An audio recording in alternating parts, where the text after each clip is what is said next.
The subcommittee will come to order.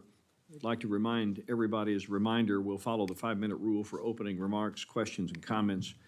Members will be recognized in order of seniority based on who's seated at the beginning of the hearing, rotating between the parties. Members that arrive after the gavel will be recognized in the order of arrival. So let us begin.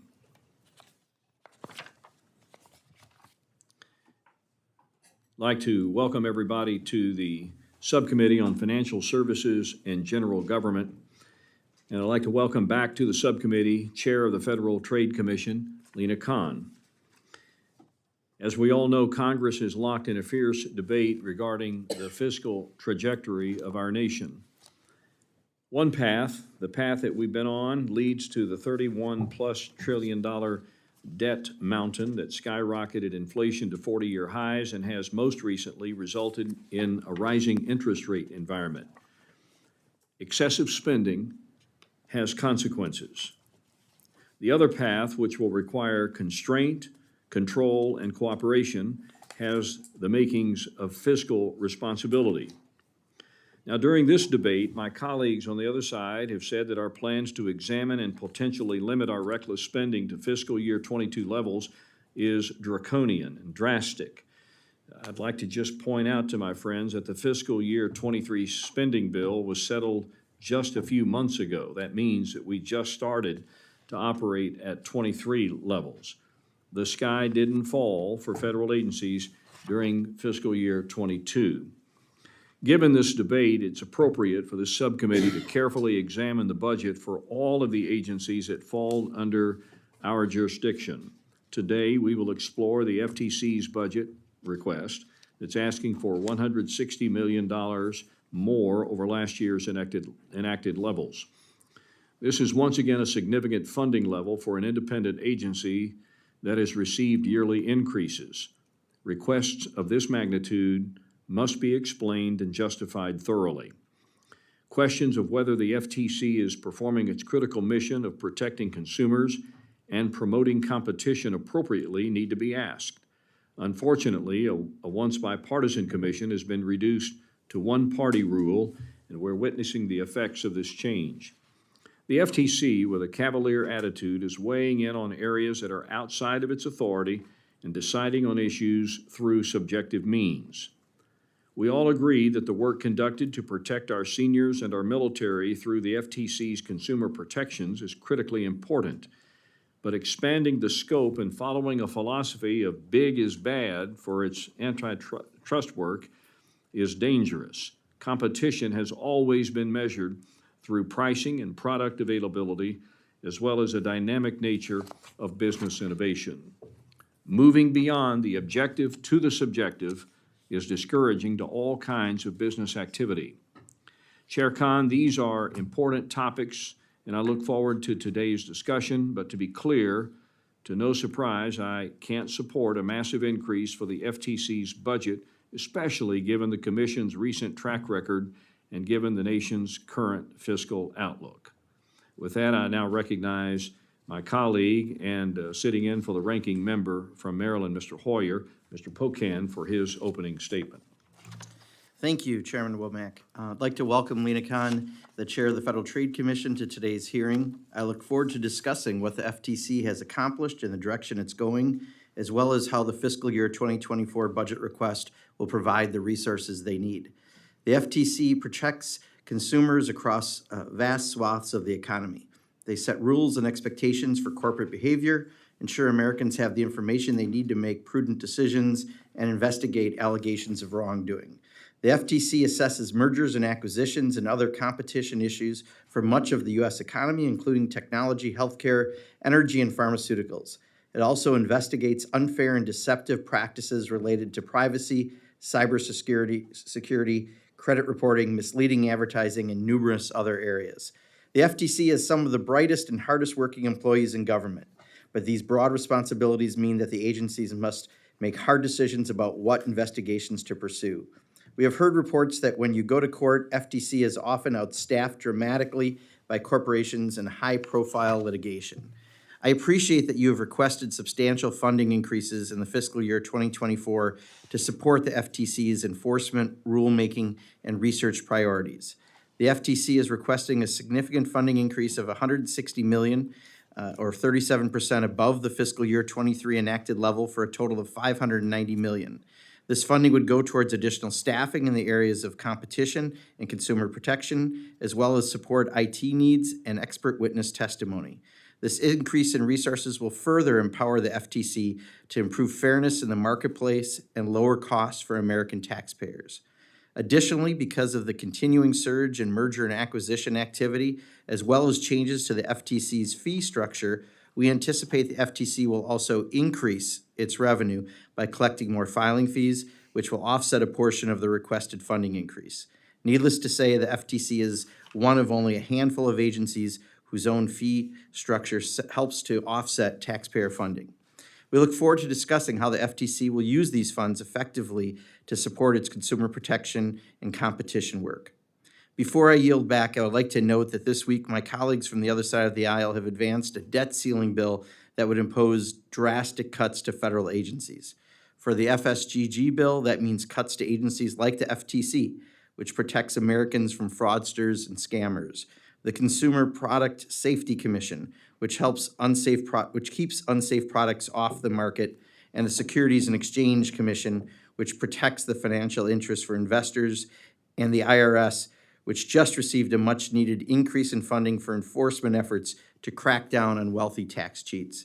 I hope that my colleagues reject these ill-advised cuts and we can work together to protect Americans from those who seek to commit fraud and cheat the system. Chair Khan, I look forward to your statement and our discussion this morning. Thank you, Mr. Womack, and I'll yield back the balance of my time. I thank the gentleman. I now recognize Chair Lena Khan. Your full written testimony will be placed in the record, and the floor is yours, ma'am. Chairman Womack, Ranking Member Hoyer, and members of the subcommittee, thank you for inviting me to testify today. It's an honor to be here. In my remarks, I'll share with you some of the tremendous accomplishments by FTC staff over the last year and discuss the Commission's budget request for fiscal year 2024. We are grateful for the increased funding Congress has provided in recent years, particularly in this current fiscal year. We put the resources that Congress gives us to take on some of the most pressing challenges that Americans face in our economy. As the Commission's written testimony lays out, the FTC has accomplished an enormous amount over the last year, despite significant hurdles. These accomplishments are a testament to the hard work and creativity of the FTC staff, who day after day are fighting to protect American consumers, workers, and honest businesses, even when it means taking on some of the most powerful corporations in our economy. The FTC is small but mighty. During fiscal year 2022, the FTC returned $497 million to consumers and to the U.S. Treasury General Fund. Continue to fight for consumers in fair competition, the Commission was requesting $590 million for this upcoming fiscal year. This would increase our budget by $160 million and fund an additional 310 FTEs over our planned fiscal year 2023 level. For fiscal year 2022, every dollar of the FTC's costs returned an estimated $30 in FTC-provided benefits to the American public.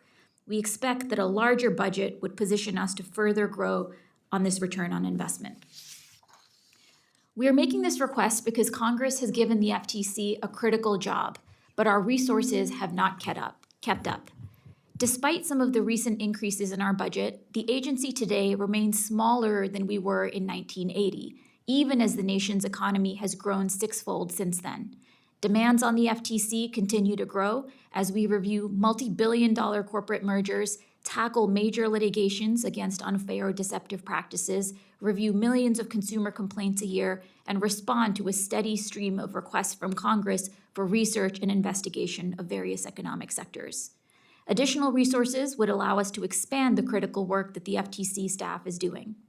On the consumer protection side, we have been redoubling our efforts in traditional areas of enforcement, like protecting Americans' privacy and combating fraud, while also activating additional authorities that Congress has given us. In the last year alone, we've used for the first time a number of authorities that Congress has given us, including to tackle health privacy breaches and Made in USA fraud. We've also been racking up record monetary judgments, including the largest ever judgment to protect children's privacy, the largest monetary judgment in a fair lending case, and the largest administrative judgment ever. The Commission is also using all of its authorities provided by Congress to tackle illegal mergers and anti-competitive practices. Over the past 16 months, the FTC has moved to challenge major transactions in critical sectors of the economy, including semiconductors, defense, energy, healthcare, and digital markets. This includes filing suit to block 8 mergers outright, as well as 11 other anti-competitive deals that the parties abandoned after the FTC indicated concerns. We've also been partnering up with the states to tackle anti-competitive practices, including a lawsuit that we filed last year against 2 large pesticide manufacturers, Syngenta and Corteva, whose pay-to-block schemes had been inflating the prices that farmers have to pay for pesticides. The Commission is also using its authorities to engage in market-wide inquiries, including studies that are taking a close look at the practices of pharmacy benefit managers, the middlemen that sit in between the pharmaceutical supply chain. We've also launched a study looking closely at the factors that contributed to the supply chain disruptions and trying to understand whether potential unlawful practices exacerbated the impact of those disruptions. We're also continuing to invest in our expertise. We recently launched an Office of Technology so that we can keep pace with an increasingly digitized economy.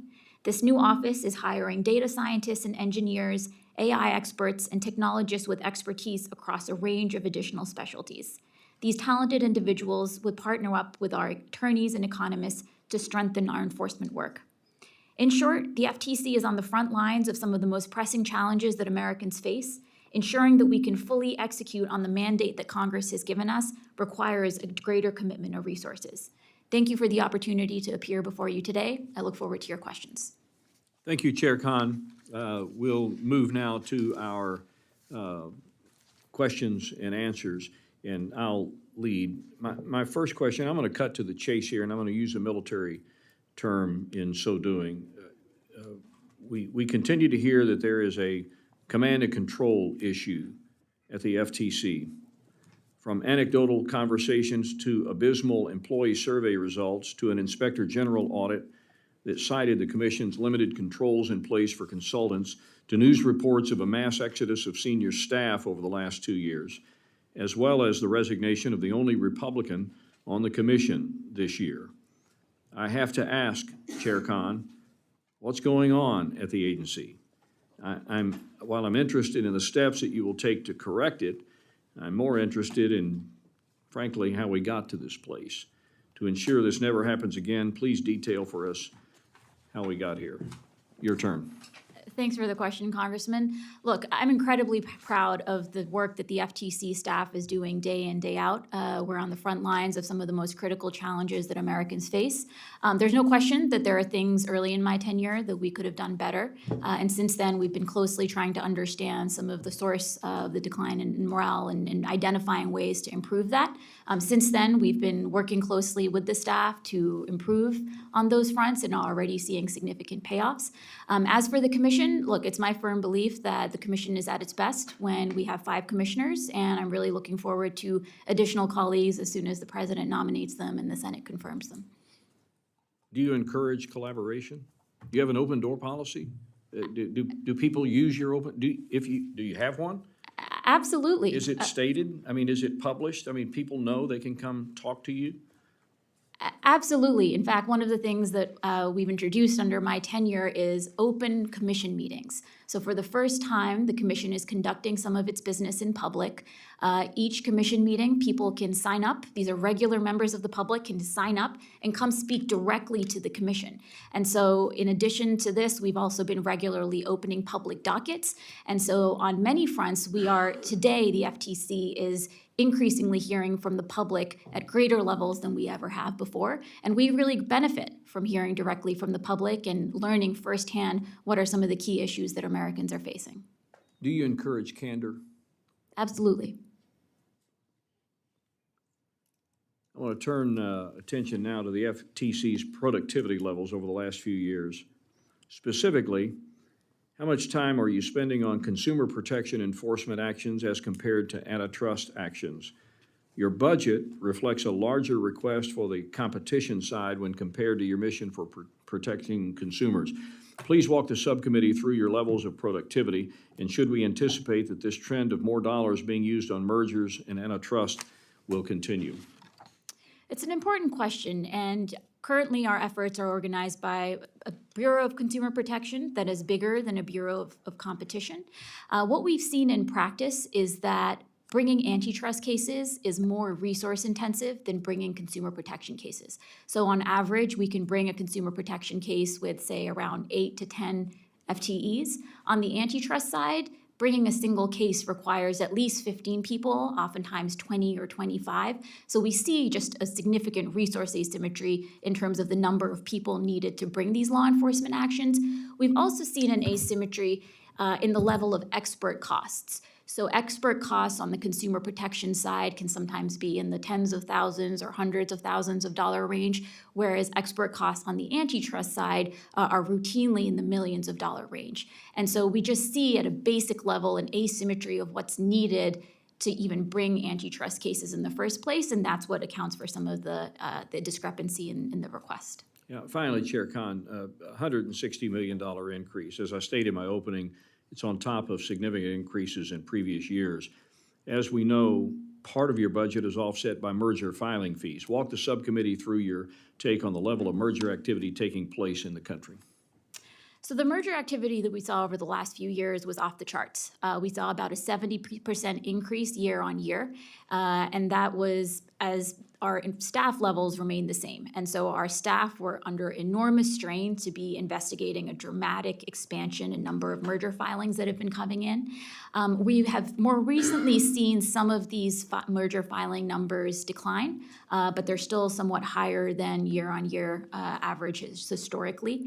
It is true that our budget is partly offset by money we're collecting through the merger filings fees, as well as fees collected through our do not call registry. And so the amount that we are dependent on the general fund is quite a bit smaller. Mr. Pocan. Thank you, Mr. Chairman. First, let me just ask about the conversation that there's going to be 22% cuts to the budget coming forward. For your agency in particular, and I would argue antitrust is consumer protection, by the way, what would that type of budget cut mean? And even though your agency is a little different, that you get some funding from fees, what would that have as an impact on consumers? In short, it would be devastating. We are on the front lines of hearing about fraud and scams day in after day out. This includes crypto fraud. It includes fraud and scams that are targeted at elderly Americans, at veterans. We have, significant resources devoted to protecting Americans from these types of behaviors. And if we were to ultimately see the types of cuts that have been proposed, it would require potentially us to, at the very least would lead to a hiring freeze and ultimately could even see a reduction in somewhere from 140 to 180 FTEs. Again, we are already at a stage where we can barely keep up with the work that's coming in, and so any further cuts would be quite devastating. Thank you. Chair Khan, many of my colleagues are I guess the word I would use is obsessed with cracking down on an apparently pressing issue of our time, the social media platform TikTok. While I think there is a target out there about data privacy and social media platforms that's broader than just TikTok, it does come as no surprise to my colleagues that the largest FTC penalty ever levied happened not too long ago on this broader issue of data privacy. In fact, just last year, the FTC found that Twitter deceived users and sold data that was meant to protect their accounts. In 2019, the FTC slapped Facebook, now Meta, with a record $5 billion penalty and required them to modify their practices. We now know that 87 million Americans were affected by this rampant selling of user data. These companies aren't owned by the CCP. These are American social media companies. With regard to these platforms, what privacy concerns do you think exist for consumers, and what is is it fair to say that this is a widespread issue? I think it's absolutely fair to say that this is a widespread issue. As you've mentioned, there have been several major social media companies that have received FTC scrutiny and that the FTC has determined had potentially violated the law. I think if you step back, we see that some of this stems potentially from business models that are incentivizing endless vacuuming up of user data. I think especially when you have business models that are based on behavioral ads, the businesses can be incentivized to endlessly collect, and that can clearly come into tension with consumer privacy. Great, thank you. And Chair Khan, numerous reports indicate that health data collected by mobile apps is available for sale widely and at very affordable prices. I'm concerned that this type of sensitive data collected and sold by the apps that's meant to help consumers find cheaper prescription drug prices or get access to behavioral or mental health services is being sold en masse to data brokers. What actions has the FTC taken to reduce the amount of highly personal data that's being collected and resold by mobile apps, especially behavioral and mental health related, often without a user's knowledge? And often this data is sold on an aggregated basis, but researchers have found that it is often not difficult to identify a specific person within that. How does the FTC factor the risk that personally identifiable information could be easily revealed through its enforcement work? This is a huge area of concern for us. We've recently brought several enforcement actions focused on the abuse of sensitive health information, including 2 cases that we brought against GoodRx and BetterHelp. In both of these instances, we saw that companies had collected sensitive health information and then made it available for targeted advertising. And it's fair to say, I think consumers are not expecting that when they're handing over this sensitive data, it's going to be made available for those purposes. So we brought an enforcement action, made it clear that these types of practices can be unlawful. We also last summer sued a major data broker, Coachava, for making available very sensitive geolocation information that could be easily purchased and used to identify whether people were going to sensitive locations, be it places of worship, addiction facilities, or other health services. And so that litigation is ongoing, but needless to say, I think the explosion in user data that is available for sale, oftentimes very sensitive data, is a top area of concern for us. Great, thank you, Chairman Khan. In my remaining seconds, the fact that they recently have an Office to Advise on Technology, Congress had that prior to 1995, and given our workshop yesterday on AI, all these other technology issues, this might be interesting to revisit when we actually have the full Appropriations Committee meet. Thank you. Yield back. Ms. Henson. Thank you, Mr. Chair, for holding this hearing today. Chair Khan, thank you so much for coming before us today and answering our questions. Obviously, the FTC serves a very important role in making sure that competitive practices can continue to exist in this country in the marketplace while still protecting consumers. But I'm going to focus today on just some of my concerns surrounding what I perceive to be maybe going a little bit far outside of your jurisdiction on some of the rules and the process that, when it comes to regulations, is driving up the cost of doing business in this country. And when we talked yesterday, we talked about big business and small business and making sure we can protect our small businesses. And so one rule that I'm concerned about and is moving forward is the Commission's proposed motor vehicle dealers trade regulation rule. Obviously, the rule's intent is to help consumers, but many of the new paperwork provisions associated with the rule really haven't been tested. And from my count, there's at least 4 new disclosures that car buyers will have to both read and sign. And, I've bought a vehicle myself. I know how complicated it can be, and we're adding a layer of complication here, so I just want to know why. Why are you enacting this new rule that really puts that onus on the consumer? Thanks, Congresswoman, and I really enjoyed our conversation yesterday about the importance of small business. So the FTC's work in this area and the proposed rule really follows years and years of enforcement activity. We all know that buying a car is one of the most significant and expensive purchases that an American makes, and unfortunately, we've seen certain practices persist. This can include certain bait and switch practices so that companies will maybe representing one set of commitments, but then ultimately switching what consumers are ultimately on the hook for. But aren't those things already illegal? I mean, where do you not feel that you don't already have the enforcement, that the enforcement capability doesn't already exist? I mean, when you look at the amount of time and effort that this is going to take on the consumer side, I just see this as an incredible burden, not only to our dealers who are now going to have to dedicate more additional staff time there, but to the consumer. I've been in and bought a car, right? I understand how many papers you already have to sign, and now we're putting that onus on the consumer. Do you not feel that you already have that enforcement capability, that things are already illegal that you're describing? So it's true that under Section 5 of the FTC Act, we are able to reach some of those practices. I think in practice, what we've seen is that this case-by-case approach is not effectively deterring these illegal business practices. And so codifying the illegality of these practices through a rule, we think will both provide businesses much clearer notice about what's unlawful, make it crystal clear, and then also give us more remedial authority so that if companies violate these rules and engage in these illegal practices, we can actually get money back to consumers. With And all so due that's what respect, I this- believe that's Congress's job to decide what needs to be in code here, not, this shouldn't be happening through the rulemaking process. And another question I have in this regard, what is the cost to consumers? Have you actually accounted for that cost of additional time with this mandated rule and the paperwork here? So our proposed rule lays out some preliminary analysis, but it's just a proposed rule. We put out the proposal for comment. We received somewhere between 10 to 11,000 comments, including commenting on some of these issues. And so our staff is currently looking closely at some of the input and will determine how to move forward. I will say the rulemaking here is pursuant to the authority Congress gave us in Dodd-Frank, where they authorized us to issue a rule addressing practices by auto dealers. Have you done any qualitative research in this case? Our economists have been doing quantitative research, which is in the rule. I believe some of the input we're getting is more on the qualitative side. Yeah, I would say it's prudent to consumer test when you look at the paperwork requirements before you propose them to see if they're working as intended. So I would ask you to seriously consider that before any further movement on this rule. And since we don't know if they will actually work and they haven't been tested in practical application, if you wind up confusing customers and this doesn't work going forward, what action are you prepared to take at the FTC to reverse course on this if it is a damaging rule? Yeah, look, we all share the goal of making sure that this is improving the process for consumers, not adding any type of confusion. And so if ultimately we ended up getting data or input or research that suggested it wasn't working as intended, of course, we would revisit that.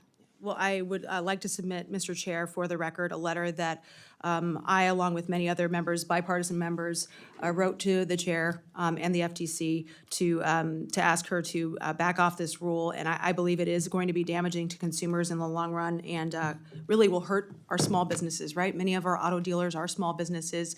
From my district, I have many who employ dozens and dozens of people, from techs to sales people. So they're supporting a lot of families, and this will create a more challenging process on the consumer side. So without objection, Mr. Chair, I'd ask that this be submitted for the record. Without objection. Thank you, Mr. Chair. I yield back. Ms. Torres. Hello, good afternoon, Chair Khan. It's really good to see you. And thank you for responding to my most recent letter about reducing gasoline prices. As you know, Californians in my district have been hit hard by high gas prices this last winter. And I look forward to continuing to work with you to address this issue. I also want to follow up on an important issue of companies profiting off of people's sensitive location data. As you know, I remain concerned that companies' unfair data practices can allow opportunists and extremists to hunt down women seeking abortion. It is why I sent a letter last year, joined by 71 of my colleagues, urging you to do everything in your power to protect women from extremists. In state after state in this country, conservative activists have gone after women, trying to stop them from receiving safe abortions and threatening to punish them with prison if they do so. If these conservative operatives have access to a woman's data, they could track her, know if she Googled abortion, know if she went to an abortion clinic, know if she missed her period in the app. This is the world that we live in, where a woman told by her doctor that her fetus won't live outside of the womb, someone who needs an abortion now has to worry about being hunted down as a criminal. No one should be hunted down and persecuted for seeking an abortion. The FTC must continue doing everything in its power to protect Americans from unfair data practices, and stealing sensitive data also has real-world consequences for people visiting a church, a temple, and an addiction center, or trying to evade a stalker, such as a victim of domestic violence. Can you talk about the actions the FTC has taken to reduce the amount of highly personal data being collected and resold by mobile apps, especially geolocation data, often without the user's knowledge? Yeah, cracking down on the abuse and misuse of sensitive personal information is a top priority for us. Last year, we brought a lawsuit against a major data broker that was making some of this very sensitive information, including geolocation information, available for sale quite easily. And that data could actually be used to precisely identify where specific individuals were traveling. So as you noted, that could reveal whether they were going to church or temple, whether they were seeking health care. And so we have a lawsuit currently Or if they're a pending. targeted member of Congress, where they're going. Exactly. We've also brought cases addressing stalkerware, instances in which this data is being abused to, perpetuate stalking. So this is a top priority. We also currently have a rulemaking ongoing that would consider whether we need market-wide rules to address some of these practices head-on. Thank you. I appreciate your response. I also believe that the FTC plays a tremendously important role protecting people from scams. I hear a lot from my constituents how they invested, hard-earned money, what they thought was in a safe way, and later lost all of it because it was a scam. These scam artists target vulnerable people. They find an elderly veteran, a very young person, mixed status family, and they lie to steal their money.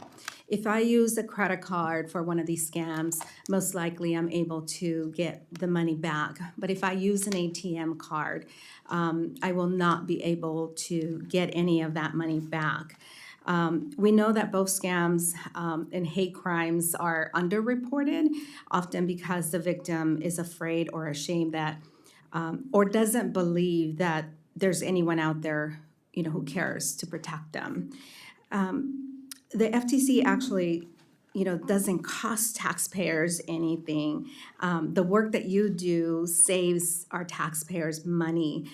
In looking at the cuts proposed by the Republican Congress majority, can you talk a little bit about how that will impact day-to-day consumers that are often targets of scams?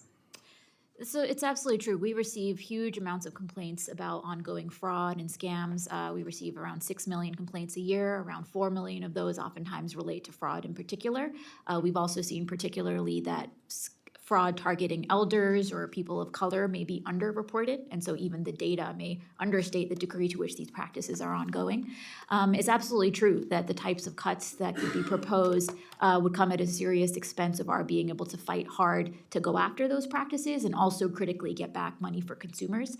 We have current rulemakings in place that would go after things like imposter scams or fake earnings claims that exaggerate the amount of money people can make and make it easier for us to get that money back. But some of these cuts would certainly come at the expense of that work. Thank you. I appreciate it, and I yield back. Mr. Cloud. Thanks for being here today. I wanted to talk to you about a proposed rule about non-competes. I know it was mentioned in the State of the Union about non-competes with burger chains. I'm not sure that's a huge deal, but some small businesses are very concerned about the proposed rule in the sense of, they want to be able to bring on new workers, they want to bring on and be able to train people into a new career and profession, but also do have the need to be able to protect their intellectual property, their business practices, and especially non-solicitation in a sense of having someone come in, study the business, learn the business for 5 years, and then go off, start their own, and call other customers immediately. Now, we're all for fair competition in the marketplace, and if they want to build their own business and do whatever, but in the sense of using a business simply to abuse the privileges and everything you learn at that business, to undermine the very business that taught you those things. So could you speak to that and address those concerns and how you'll take them into account? Yeah, we absolutely are interested in hearing from small businesses. Our comment period on this proposed rule actually closed just last week, and we received around 26,000 comments, including from small businesses. And so we're keen to look closely at those comments and determine where to land. Interestingly, we've also heard from small businesses about the ways that non-competes can impede their ability to get talent and expand. So one thing that we've heard is that businesses that have been able to secure financing, that have been able to build factories, and are looking to enter markets that are quite concentrated, have ultimately realized that they're not able to access the necessary workers because those workers are all locked up through these But non-competes. isn't that a solution of the marketplace to, if a business is having a problem finding workers, then it's behooving upon them to adjust their practices and how they address their own non-competes. It doesn't require a top-down approach to manipulate the market. So- If that's the concern you're trying to address. So in instances where it's new businesses entering that don't currently have the workers with the relevant skill set, it's really in their competitors' interest to keep those workers locked up. And so I don't think we've seen the type of market response we would. One thing that our proposed rule asked was whether alternatives. Businesses will generally respond to their competitive interest. So it doesn't need the government intervening to help a business find its competitive edge. So one thing that we asked in the proposed rule is whether alternatives to non-competes, like tailored non-disclosure agreements or trade secrets laws, can help account for some of the concerns that you mentioned. And so that'll be one area where we'll be looking closely in the comment record. Okay, well, I urge you to be very careful. A lot of states also regulate this on their own, and as we know, in a federalist system, it's best left to the states to manage what they can manage, and then us to take on the rest. One other issue I wanted to talk about is the concern, broad concern, bipartisan on data collection. Specifically, I was really concerned with COVID and the data collection on kids. And many of I remember trying to log on, and I had data protection on my kids' computers and all those kind of privacy protections on my kids' computers and everything, and literally to log on to one of the educational apps, I had to type in a password 50 times just to get them into what they needed to do for the couple of weeks, they were distance learning. I'm curious as to what you're doing to look into these companies. A lot of these parental applications seem designed by lawyers, not really for the benefit of the kid or the parent, and what we can do to protect those kids. And also, I think one of the things when we talk about data privacy is we kind of assume that the data is owned by the collector as opposed to the person who's creating the data, and whether or not this should be addressed as almost a property rights issue, to where if you're creating the data, it's your information, as to whether or not we should even not accept the premise of the question, and whether or not we should look at this as more the individual has more rights in this space. Yeah, it's a really interesting question, and I think some of the proposals that Congress is considering to further boost protections in this area would hopefully address that. For us at the FTC, we're working hard to protect children's data, including in the ed tech context that you mentioned. Early in my tenure, we put out a policy statement putting ed tech providers on notice that they're not permitted, even under existing children's privacy law, to require that kids or their parents surrender to endless data collection in order to use these critical technologies. Because I thought, Well, and it's also just the pragmatics of, as a parent, they almost get in the choice of, I get to try to sign on to this Byzantine process that protects the company and their lawyers, and the company, the big tech company or software company can say, look, we have these protections, but they're so impractical to use that the parent is actually sitting there with their kid and like, okay, I either have to open this up so they can actually use this, or I can't really practically use this tool. And that's kind of the choice sometimes parents seem to have.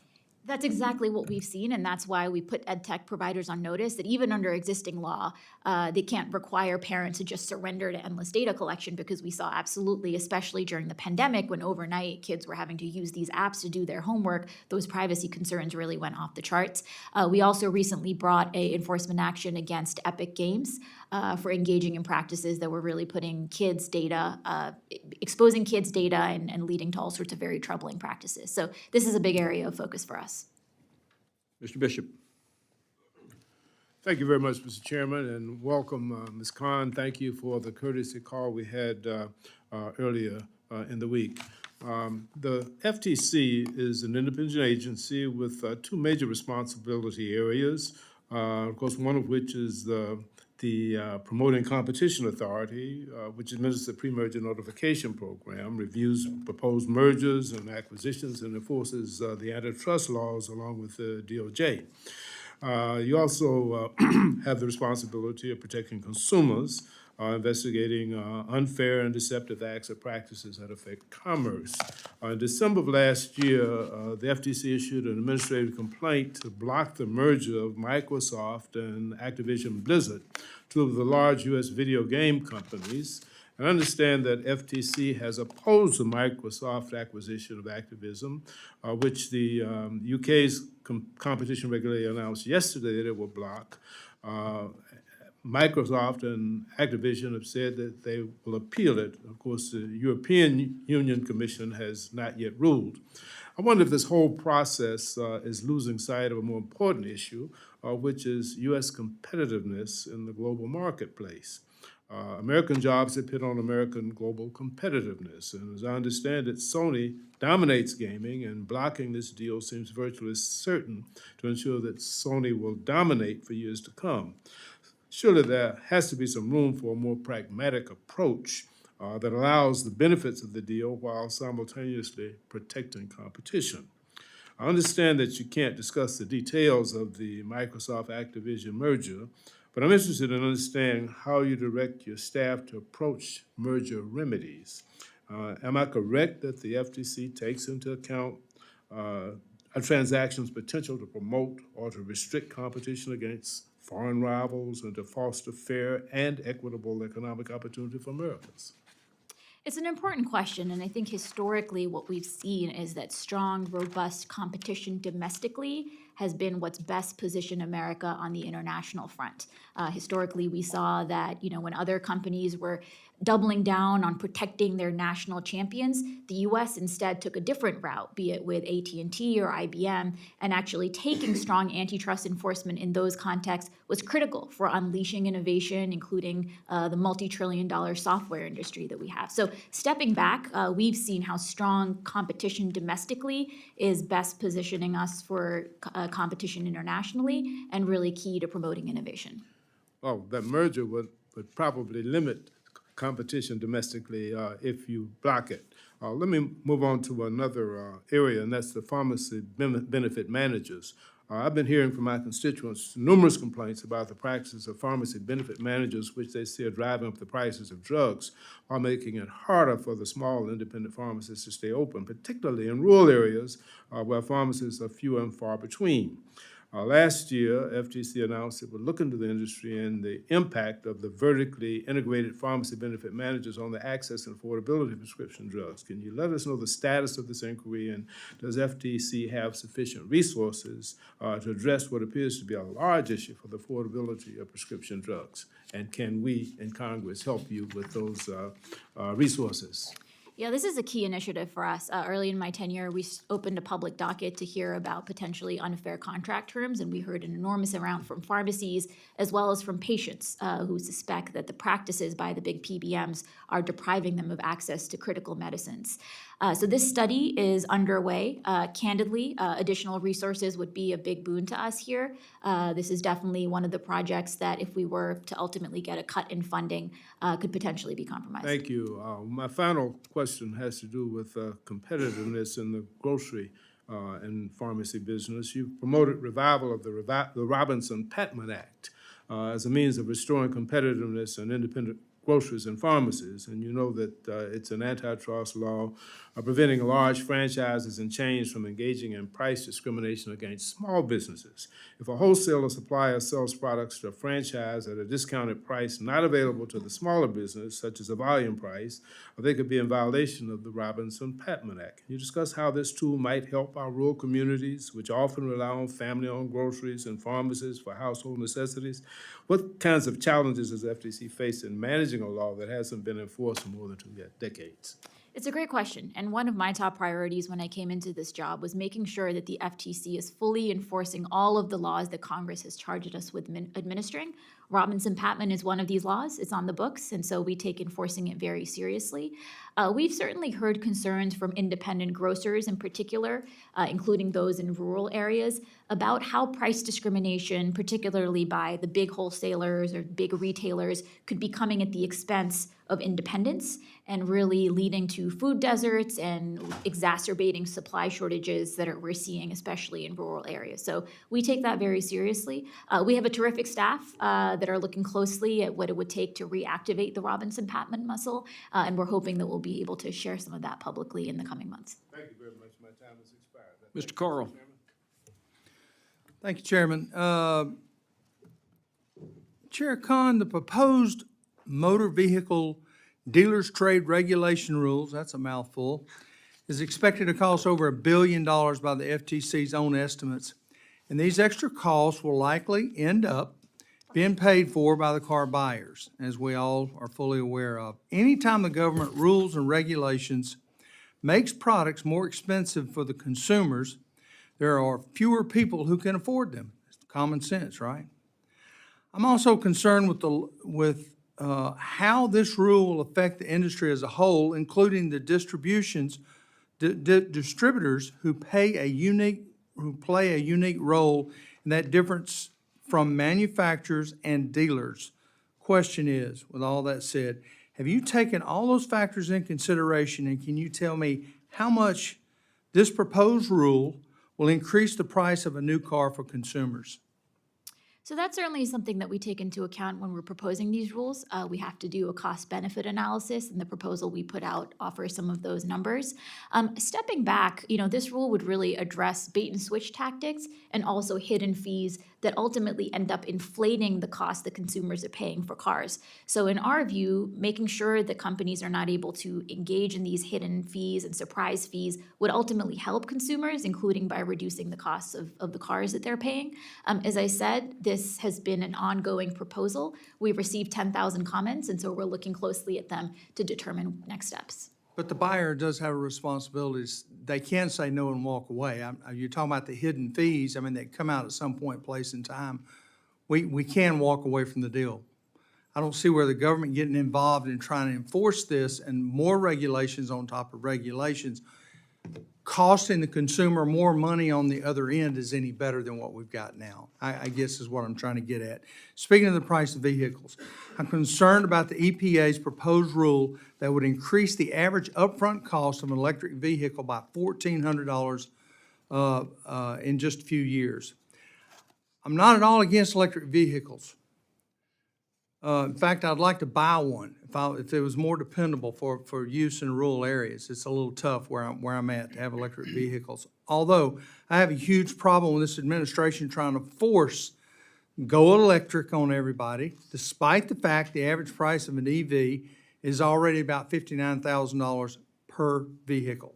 These cars are already expensive enough, and now the Biden administration wants to make them even less affordable with these more fees on top. Is anyone at the administration looking at the bigger picture here regarding how these rules and regulations impact the Americans when buying a new car? So I can't speak directly to some of the initiatives being taken by other agencies. I'll say for the FTC, anytime we propose a rule or initiative, we're thinking about the potential benefits as well as the cost. So that's kind of baked into our processes. Well, I understand you're taking the same mentality as most engineers that I've had to work with. They want to build it just as tough as it possibly can, but when they get through with it, nobody can afford it.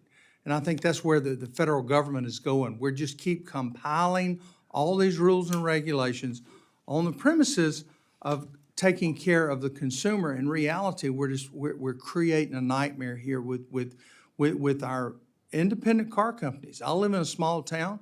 I knew before I got in politics the owners of these companies.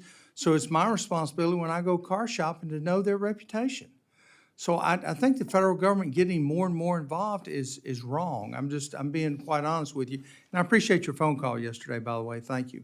I can't get some of your other colleagues to even return a phone call, much less take the initiative to make one.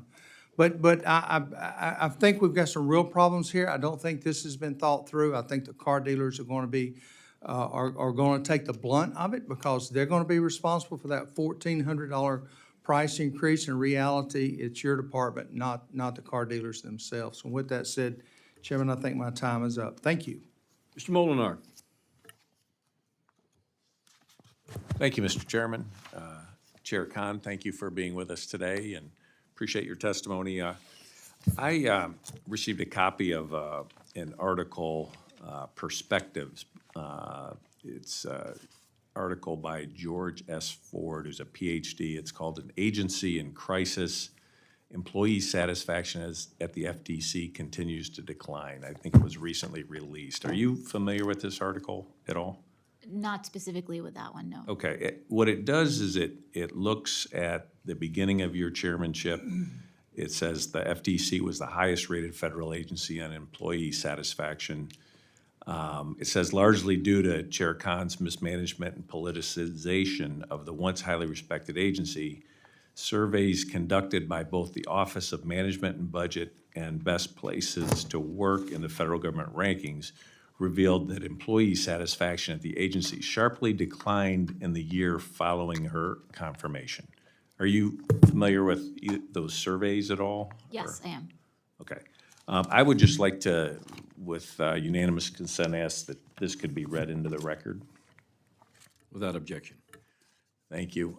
Do you have any comments on that? Early on, you'd mentioned maybe there were some rough steps at the initial part of your chairmanship, and that's been corrected, or how do you address these concerns? Yeah, absolutely. I take those concerns seriously. The staff of the FTC is our greatest asset.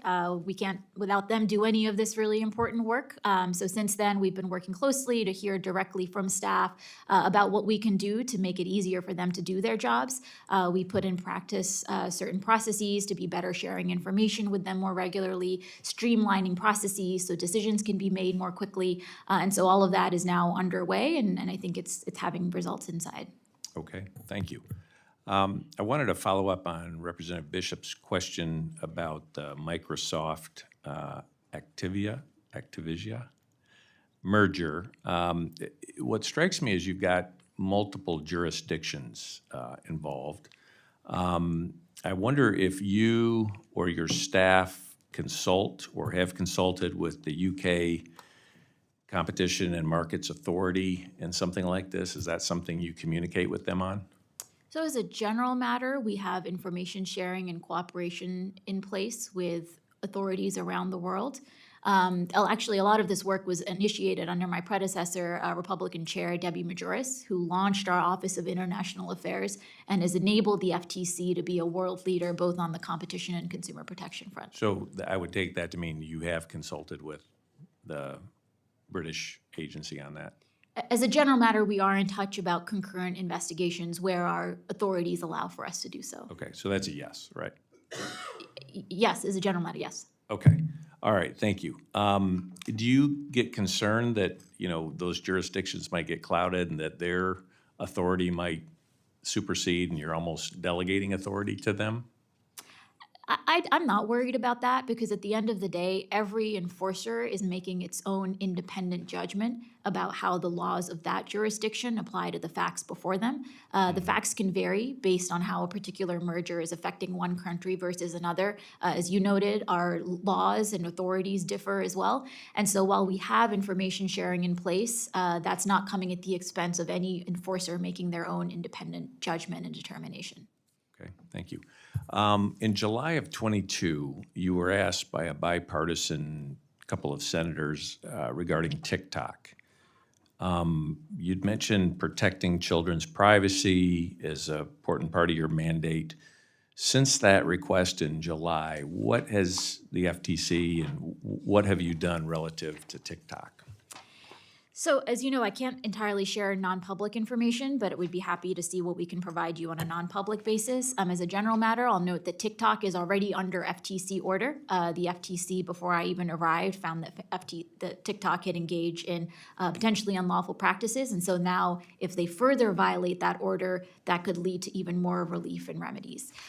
So obviously, we follow some of the news reports very closely. And again, happy to see what more we can provide you on a non-public basis. Okay, and then just quickly, one of the concerns, protecting older consumers, it seems that there's a significant increase in investment scams, imposter scams, consumers losing a lot of money.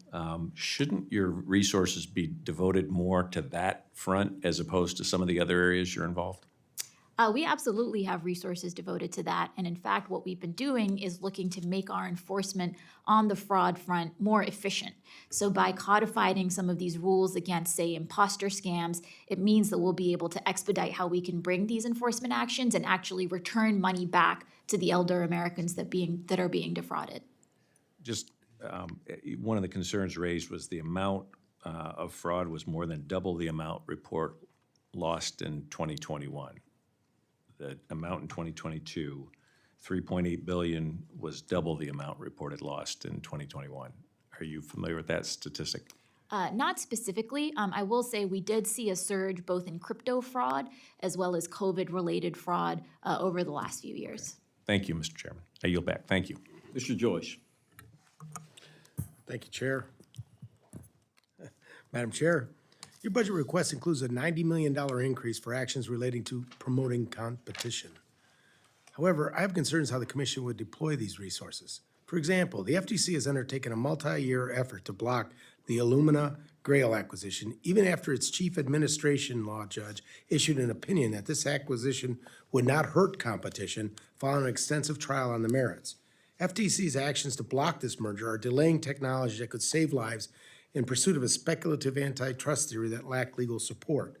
What assurance do we have that the Commission will properly balance the need to promote competition with the need to protect innovative companies from speculative antitrust litigation that delays important technologies from reaching the public? So look, we enforce the laws that Congress has given us. Congress has noted that competition is critical to a thriving economy and best promotes innovation. And so whenever there's a deal before us, we just see how the law applies in that context. I think historically we've seen that innovation is best promoted by actually allowing more robust competition, and that being assertive on the merger front and merger enforcement front can best enable new technologies and new innovations to come to the market. If no one else is in the space and it's saving lives and it's 5 to 7 years before you're actually going to get anybody else to be in competition with it, how is that anti-competitive? Yeah, this proceeding is ongoing, so I'm not able to speak publicly on it, but I will say that the Commission issued an opinion a few weeks ago that lays out in full our reasoning, including on some of these innovation topics. Your request includes an increase of 300 full-time equivalents for FY24. Part of the justification for this increase is the need for additional staff to further your regulatory agenda. I believe it's critically important for every federal regulatory agency to develop regulations that are clear and durable. It's harmful to our economy and the American people when regulations are poorly developed and their impacts are not accurately evaluated ahead of time. The FTC is pursuing an extremely active regulatory agenda. Do you believe the regulations that the Commission is developing are thoughtful and designed Yes. and durable? Yes. If the Commission's goal is to create lasting, one FTC regulation I've heard from many of my constituents is the Motor Vehicle Dealers Trade Regulation Rule, also Vehicle Shopping Rule. Concerns have been raised to me regarding the substance of the regulation, but also the process by which it was developed. If the Commission's goal is to create lasting and impactful regulation, why did the Commission deny requests to extend the comment period for this rule, especially because there's no opportunity to receive feedback from stakeholders through an advance notice of proposed rulemaking or request for information process? So we closely followed the process that's required under the Administrative Procedure Act. That includes putting out a proposed rule and leaving an open comment period where people can give us input. We've now received somewhere between 10,000 and 11,000 comments. So I have full confidence that this is a robust process and we're really getting all the input that we need here. Have there been any instances under your tenure that Commission has extended a comment period? Yes. I've also heard from constituents that there's a lack of clarity regarding the assumption that as a result of this regulation, because customers will spend 3 fewer hours of shopping for the new vehicle. Could you provide us with additional background analysis on how the Commission developed this 3-hour figure used in this rule to help assess its costs and benefits? Yeah, so the proposed rule lays out that analysis by our in-house economists who do fantastic work. Because this is a proposal, we actually include in some of our questions requests for feedback on some of the assumptions that are made, including on that topic. So I'm hopeful that some of the comments we have received will give us more insight on that. I appreciate the work that the FTC is doing to strengthen the right to repair policies. Unfortunately, reports have indicated the price of auto repairs have increased more than 14% since January of '23. What more can Congress do to help strengthen these protections for consumers? I'm so glad you mentioned this because right to repair is a big priority for us. Shortly after I joined, the commission unanimously issued a policy statement recommitting our resources to fight unlawful restrictions on repair. We've brought a whole series of enforcement actions in this area, and more work is underway. Clearly, anytime that Congress is legislating to provide even clearer instruction and clearer direction about how these repair restrictions may be unlawful, that will always boost our ability to go after them. We do existingly have authority that allows us to address these practices, but any clarity from Congress would be useful. Thank you. I yield back, Mr. Chairman. Mr. Amidei. Thanks, Mr. Chairman. Hi, Madam Chair. Thank you for reaching out the other day. I appreciate that. You know, this kind of came up in a little bit of what Mr. Molinar said, and we spoke the other day about follow-up on some requests from committee members on, you know, that were related to actions that your agency has taken. And so I'd kind of like, when I'm listening to your discussion with Mr. Molinar, and you talk about, hey, we'd like to see what we can provide you in response to him, public versus private. When you say to a member of any committee exercising an oversight function, we'd like to see and get back to you, can you put some more meat on those bones? What exactly does that mean? Or for instance, what are you going to do in response to Mr. Molinar to see what you can provide for the information he asked to? Like, I'm going to talk to this person, we're going to whatever, let me give you a time frame. Can we put some specificity on that? Yeah, happy to. So whenever that type of exchange happens, our terrific staff then make contact with either committee staff or the staff of the member and then engage in a discussion. Oftentimes, we're able to, at minimum, offer a non-public briefing to bring members up to speed about what we're doing in-house. If we're also then able to share some paper, we do that as well. But absolutely, there is always follow-up. Okay, and then the last part of that is, generally speaking, what parameters do you put on that? Is that next week? Is that next month? Is that 90 days? I know it depends on the request, but since Mr. Molinar is our guinea pig, when do you expect to get back to Mr. Molinar? We'll endeavor to do it as quickly as we can. So, not a At the month? very least, our staff will make sure they reach out to you within the next couple of days and see what more we can provide you. Thank you. Now I'd like to go back to our conversation where you were asked by Mr. Duncan, I believe it's about a letter that your organization sent to the U.S. Trade Commission about an issue or whatever. And so I had checked back with him and said, hey, have you heard anything? And he had indicated to me, we happened to be in the same location yesterday about 4:30, you know, voting on birthday card salutations and stuff like that. And I said, hey, have you heard back from those guys yet? And he had indicated that he hadn't. And so, and I took the liberty of getting the transcript of that exchange or whatever, and your response was happy to engage with your staff to see what we can share with you. Have you engaged with his staff to see what you can share with him? My understanding is that, yes, our staff has been in touch with them about the request that they made. And who would that be on your staff when I report back to Mr. Duncan that he's unaware of what's going on in his office, which doesn't make him unique, me included? Who should I tell him? It's like, well, according to our hearing today, the chair said that John Smith has been in contact with somebody who answers the phone in your neighborhood. Yeah, it's the Office of Congressional Relations at the FTC, which is headed up by Gene Bumpus. Okay, great. And then one last thing is, I had some independent insurance agents in my office recently that were talking about the anti-competition rule. And so, non-compete, yeah. Thanks for that help. And can you get me some logs on who's calling who too, so we can keep track of that? And so my concern is this: there are instances when non-compete agreements are appropriate. It starts to sound though like if we take a broad brush on that and just say they're nasty things from top to bottom, in between everything else, that we're going to have some unintended consequences. And so I would like somebody from your Office of Congressional Relations to get a hold of us, to give us a briefing on, hey, are we looking at where the problem areas are instead of one size fits all? I'm concerned about so it's real clear. I don't want to get into one size fits all if there's not a problem that needs fixing. If there aren't victims in certain areas where actually these may be a tool. And by the way, if they're not, then there's also nothing wrong with, your training and other folks in this room. It's like, hey, sometimes you got to go see somebody in that third branch, which is the judicial branch, to see what's appropriate. We don't want to encourage that any more than we need to. But I want to make sure that we don't start out on the premise that they're all bad. Who would be the person that we would like to hear from in terms of the scope of what that's all about? Yeah, we're happy to have our Office of Congressional Relations follow up. I will say our proposed rule lays out a very comprehensive review of the available empirical literature to understand what the effects of these non-competes have been, which are now affecting not just high wage workers, but also low wage workers.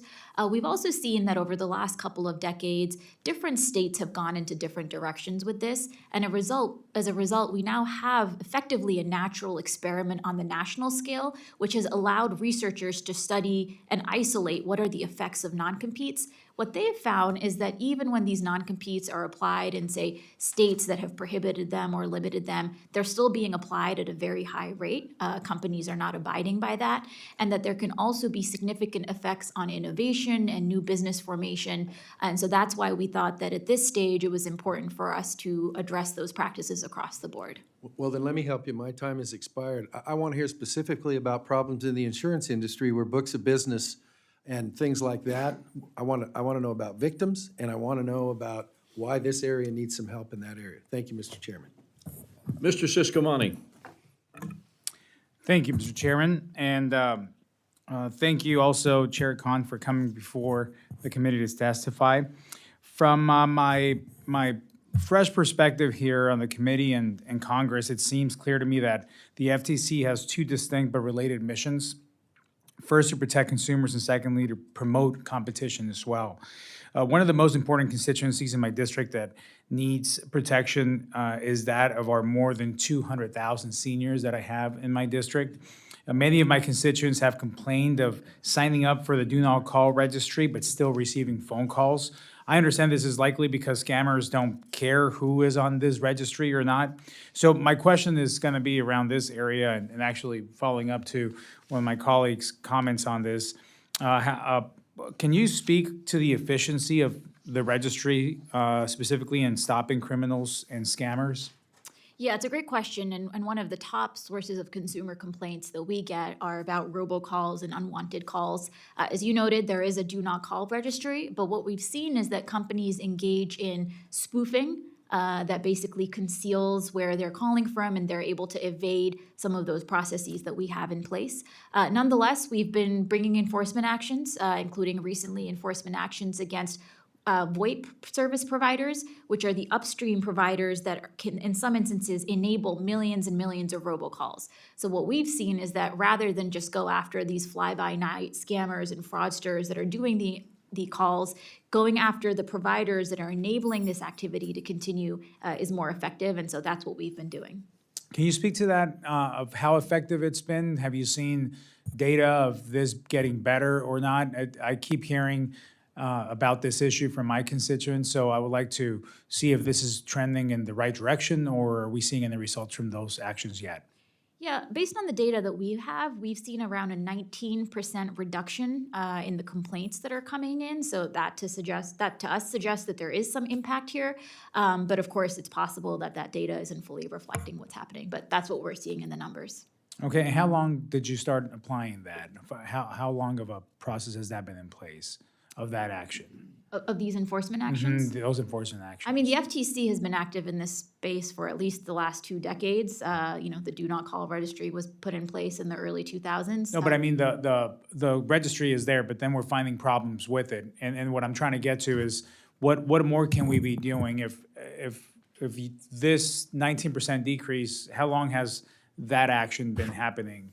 Because I keep hearing about it from my constituents, so I'm not sure if it's really moving the needle in this sense. And if that's all that is being done, has been done for a year or 10 years, I'm trying to get a sense of when that intervention has happened. The registry itself on its own doesn't do the job completely. I think we can agree on that, because scammers don't care. They're just gonna continue to call. So what I was asking is what else on top of the registry, or what are the methods of enforcing the registry? And your answer was what it was. So my question following up to that is, how long have you been doing that part of it to see the 19% decrease? Because I'm just not seeing, anecdotally at least, I'm not getting that feedback. Yeah, so the efforts to go after some of the VoIP service providers have been in place for the last few years, and I believe that's the same period over which we've seen some of the decrease.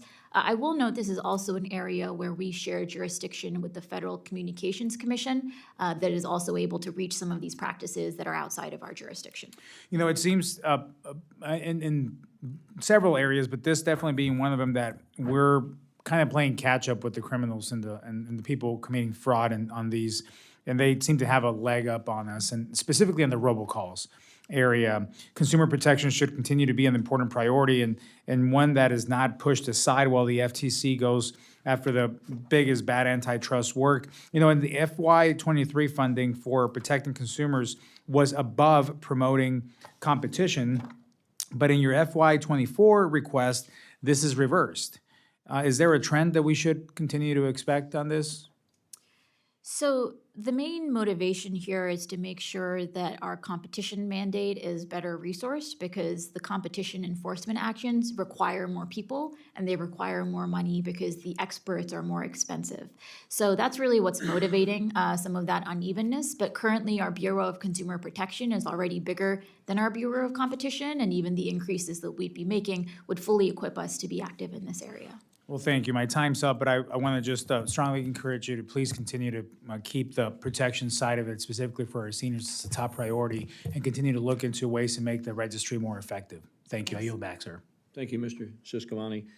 We have, I want to be respectful of the chairwoman's time, but we have time maybe for another question per member. I'm not going to put the timer on it, but just let everybody know that we're going to go back around on round two and give everybody an opportunity to ask another question. And I'll lead. I mentioned earlier that the concerns about the independent bipartisan commission operating under one party right now, and you've already indicated that you're ready and willing and able to welcome a couple of new members when nominated. Can you help me understand, have there been any lessons learned when you're operating specifically with one party rule? Are there lessons that can be taken that will help you, help the commission, help our country when you do get new participation to the commission? I'll say as a general matter, you know, the commission is governed by what's known as the Sunshine Act, which can limit, especially when you just have 3 members, the ability for commissioners to talk directly to one another. So that's just day-to-day and handicap that we're facing right now.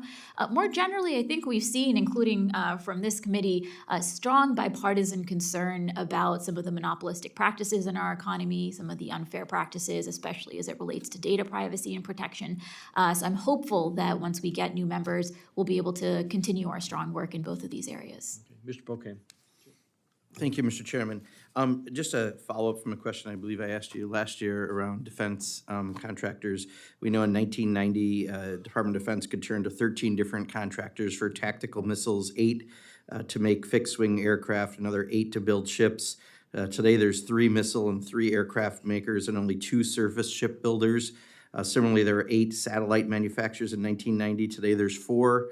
I know we've talked about this issue and trying to be sensitive to it, so I'm just wondering if you can just give us an update on this particular area, and specifically, has the DoD continued to supply all the relevant information that the commission's needed to work on this? Yeah, it's a great question, and I think we've seen public statements from DoD indicating that the degree of consolidation that we've seen that you just mentioned is actually risking impairing and undermining our national security. We've seen also reporting more recently suggesting that the consolidation is impairing the war effort in Ukraine. Just this morning, there was actually an article in the Wall Street Journal also noting how the consolidation has meant that in some cases, DoD is just dependent on a single factory. And so if you have one outage, the effects can be devastating. More generally, you know, we were able to sue to block Lockheed's attempted acquisition of Aerojet last year. We were pleased that the parties ended up walking away. DoD was a terrific partner in that instance. I know you have raised concern about some of the prior consolidation more generally.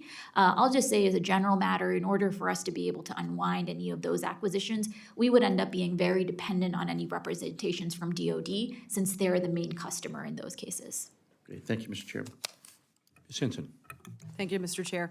I want to Madam Chair, point to something in the Inspector General's report that was brought up specifically about the Commission's use of unpaid consultants and outside experts. According to the Inspector General's report, there are many cases where this approaches the proximity of policy functions that's supposed to be reserved for federal employees only. So my concern is over scope. So what guidance is in place at FTC to make sure that that scope of work done by non-government consultants is there, and what guardrails are in place to ensure that they're not conducting work that should be done by government employees? Yeah, so the IG report was helpful in underscoring some of the process improvements that we could have in place to be better guarding for that. Since that IG report came out, we've taken steps to make sure that, when the experts are coming on board, the paperwork that we're putting in place is clearly identifying what they're able to work on, who they'll be reporting to. And so all the recommendations that the IG made in that report have been followed. Right. If you'd get us some examples of how you've done that in practical application, I would certainly appreciate that. Sure, happy Thank to. you. Thank you. Thank you. I was gonna say, I think. Go. Okay. I was under the impression Mr. Cloud did not have a second question. Do you do? Well, Mr. Cloud, you're recognized. I wanted to touch on something that the commissioner had. You talked about us wanting to protect monopolistic practices in the economy. We're also concerned about that in the FTC at the moment under one-party rule, and especially if you're not able to work or talk with other commissioners, and it really comes down to you on a lot of these matters. In 2020, there was a federal employee viewpoint survey where FTC employees are asked basically in the integrity, if they support the integrity and operations, if they think that their high-level officials are working with integrity. And it was at 87% in 2020, and right now it's at 49%. Now, you mentioned some early mistakes coming in. I'm not on the inside to know what it is. I would certainly like to know why you think that drops happen, what lessons have learned from it, what changes you're making, and what we can do to restore the trust in the FTC. Yeah, as I said, I'm enormously proud of our staff. Day in, day out, they're going up against some of the most powerful companies in our economy. They are significantly out-resourced by the other side. After looking at those results and working closely to understand from our staff, what was driving it, we've been able to put in place better processes to share information more widely across the agency, streamline processes for decision-making, and identify some other ways in which we can make it easier for the FTC staff to do their jobs. They had an issue with integrity as well. That sounded like a nice, well-worded answer, but it didn't provide any details. Could you provide some details of lessons learned and what you're doing to change the culture? Yeah, as I mentioned, one of the issues that came up was just making sure that we were sharing information more widely across the agency. We've been doing that. We now have regular meetings with the senior staff, make sure that information is being shared broadly. There were also concerns about delays in decision-making, so we put in place more streamlined processes that are expediting that. Mr. Carl. Thank you, Chairman. The FCC has clearly taken an interest in franchising in this unique American business model. In Alabama alone, we have 12,000 franchisees, and it's very important to our local economy. I understand the FTC is reviewing the franchise rules. That's why last fall we sent a letter, 67 of us and our colleagues sent a letter asking the commission to do no harm to extend the FTC franchise rules. Recently, the commission stated it has growing concern around unfair and despicable practices in franchise industry. Can you give me evidence of that? So we recently launched a request for information that was responding to the fact that at our open public commission meetings, which I mentioned earlier, month after month, we've been hearing from franchisees. This includes owners of hotels, owners of fast food franchisees, and they've raised a set of concerns that are quite troubling. So we launched this effort to make sure that we were not just hearing anecdotally, but actually were able to systemically study, are there issues in this industry that really should be on our radar? Can you provide me with those facts, that information? Sure, some of what we've heard about, for example, are instances. In writing, in writing. Sure, happy to. I understand what you're trying to explain it, but I'd love to see those numbers in writing, because if it's 10 or 12, I mean, it's a big country. You know, if it's 12 to 1,500, we'd really have a problem. I just have a feeling that it's a very small issue that we're trying to get involved in, and I promise you, I've started 10-plus different companies, and the government has never helped me start a company. I've always had to work against the government. So the federal government saying we're trying to help you, not the truth. It is not the truth. Thank you for your time. Thank you, Chairman. Mr. Molinar. Thank you, Mr. Chairman. I want to thank also Chair Khan for your prompt response based on Mr. Amadei's kind efforts. So one area that I want to ask you for a prompt response, are you, the Select Committee on the Weaponization of the Federal Government and previous FTC Commissioner Wilson and countless other sources have said the FTC has abused its statutory and enforcement authorities. Chairman Jordan issued a subpoena to the FTC. My question is, what is your timeline for complying with that subpoena, and then, or do you not intend to comply?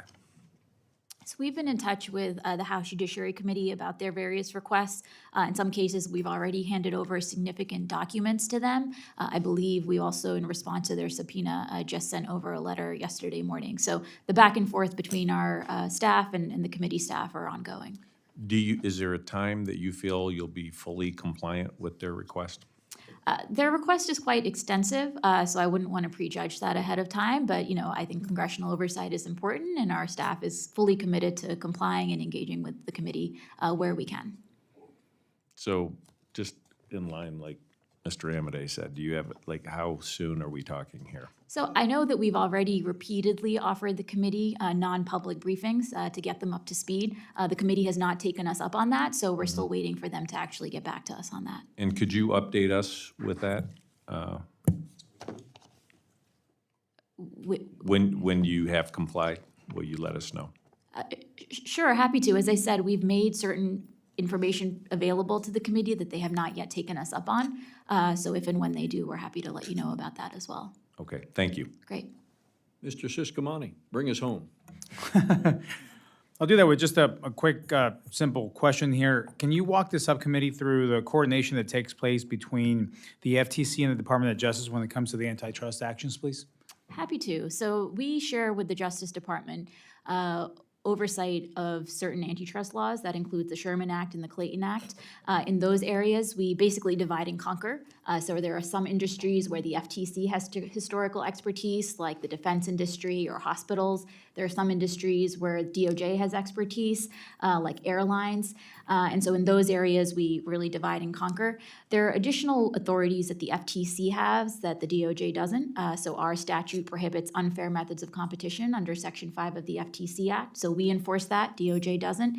DOJ, unlike the FTC, also has criminal antitrust authorities, so they're able to use those in ways that we're not. Thank you. Yield back, sir. Very good. Mr. Pocan, any final thoughts? It was nice to fill in for Mr. Hoyer, so thank you very much. Give him our regards. That is going to conclude our subcommittee hearing today. Chair Khan, I speak on behalf of this entire subcommittee, both the members on both sides of the aisle, in thanking you and acknowledging the fact that you're very accessible and responsive. Now, there may be some questions about timelines on some of the requests for information, but in terms of being able to have interaction with the chairwoman on matters of importance to the FTC, I want to thank you for your willingness to engage each of the members that are up here today. I think I'd also be remiss if I didn't congratulate you publicly on the birth of that bouncing baby boy. I take it he's still a bouncing around, and giving you a good 8 hours of sleep every night. But that said, we won't press on that particular issue. It goes without saying that the appropriations process is underway. There will be some fits and starts as we go. I think everybody is pretty well understands that, and we do look forward to working with you and your team as we complete the process for FY '24, and prayerfully, hopefully, we can get this done in a timely basis. But thank you today for your time. Thanks so much, and as always, really keen to engage with you all, so please don't hesitate to be in touch if we can help in any way. With that, this subcommittee hearing stands adjourned.